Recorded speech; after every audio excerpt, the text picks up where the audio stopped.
What if the safest place on your summer vacation became the last place anyone ever saw you? A mountain trail bathed in warm sunlight. Families laughed beside the visitor center. Hikers adjusted their backpacks. Claire Whitmore smiled for one last photo before disappearing into the trees. 11:12 a.m.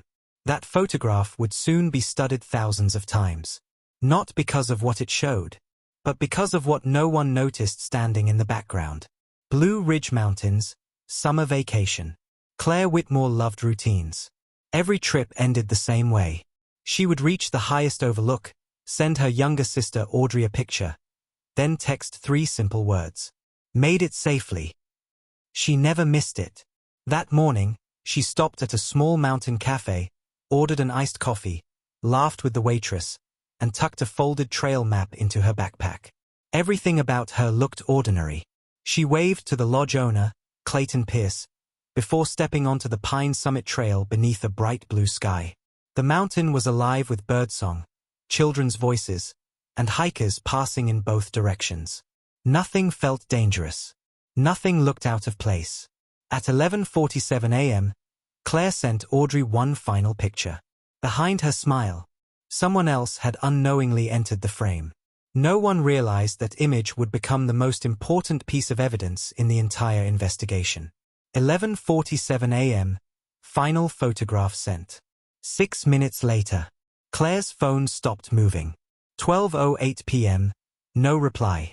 Audrey stared at her phone. Claire's photo had arrived exactly as expected. But the 3 words that always followed, made it safely, never came. At first, she smiled to herself. She's probably enjoying the view. 5 minutes became 15. She sent another message. No response. She called. The call rang until it ended in silence. By early afternoon, Claire's location had frozen along the Pine Summit Trail. It was never updated again. Meanwhile, visitors continued hiking the same path, unaware they were walking past the place where Claire's ordinary summer vacation had quietly begun to unravel. Back at the mountain lodge, Clayton Pierce glanced toward the trailhead one more time. Then he looked away. Later, investigators would discover there was one small detail about his timeline that didn't match anyone else's. But one detail didn't add up. 4:35 p.m. By late afternoon, Bruce Holloway was walking the Pine Summit Trail with Claire's photograph in his hand. He stopped every passing hiker. "Have you seen this woman?" Most shook their heads. One couple remembered seeing Claire smiling near an overlook. After that, no one could agree where she went. Audrey refused to leave the mountain. She sat on a wooden bench, refreshing her phone again and again, hoping Claire's location would suddenly reappear. It never did. As daylight faded, Curtis Boone organized volunteers to search every marked trail. Then Genesis Miller reviewed footage from a visitor center camera. Claire appeared exactly once. She walked toward the trail. She never appeared coming back. Last confirmed sighting. Investigators believed they knew where Claire had entered the mountain. The question that haunted everyone was far more frightening. How had she vanished from a trail that hundreds of people used that same summer afternoon? Cesar Alvarez didn't begin with theories. He began with timestamps.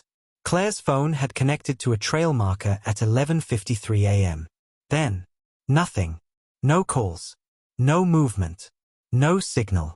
As search teams combed the mountain again, Anna Reynolds quietly stepped forward with something she hadn't thought mattered. The day before, she had watched a man loading a blue hiking backpack into the back of a pickup truck near a service road. She remembered it because the backpack looked strangely familiar. When investigators enlarged Claire's final photograph, they noticed something they had missed. The backpack in the truck matched the one on Claire's shoulders.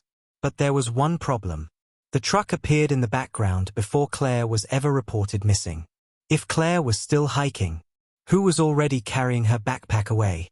Main suspect, Clayton Pierce. Clayton welcomed investigators with a calm smile. He insisted Claire had left the lodge alone. "I never saw her again." At first, everything sounded believable. Then Caesar compared Clayton's statement with the mountain's toll road cameras. A pickup truck matching Clayton's had left the service road. 43 minutes earlier than he claimed. When confronted, he quietly changed his timeline. He said he had simply forgotten. But another detail surfaced. A receipt placed him at a gas station miles away. At the exact moment he claimed to be searching for Claire. The mountain hadn't revealed its secret. Clayton had. Timeline changed. Investigators weren't asking whether he had lied anymore. They were asking, what was he trying so desperately to hide? Curtis Boone followed an old maintenance path that wasn't marked on any tourist map. Just beyond a steep ridge, he found Claire's travel journal. It wasn't buried. It had been carefully tucked beneath a fallen log. Inside, most of the pages were intact. One page had been torn out. Caesar immediately compared the journal with Claire's phone records. The missing page matched the exact day she wrote she was planning to confront someone at the lodge.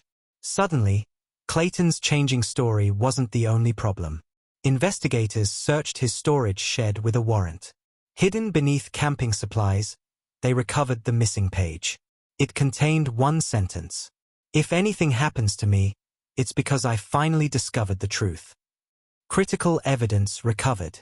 For the first time, investigators weren't searching for a missing hiker. They were building a murder case. 4 months later, justice served. The evidence left no room for doubt. Claire's journal, the GPS records, the surveillance footage, the forensic evidence recovered from Clayton Pierce's property. Together, they told the same story. Faced with the truth, Clayton confessed. He was convicted of Claire's murder and sentenced to life in prison. When the courtroom emptied, Audrey returned to the mountain one final time. She stood at the overlook where Claire had taken her last photograph and quietly placed the worn trail map beside a bouquet of wildflowers.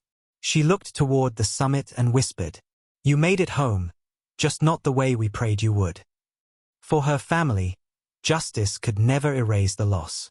But it ensured Claire's voice would never be silenced. Justice for Claire Whitmore. If you believe every victim deserves to be remembered and every story deserves to be told with dignity, subscribe to The Veil of Secret and join us for the next true crime story.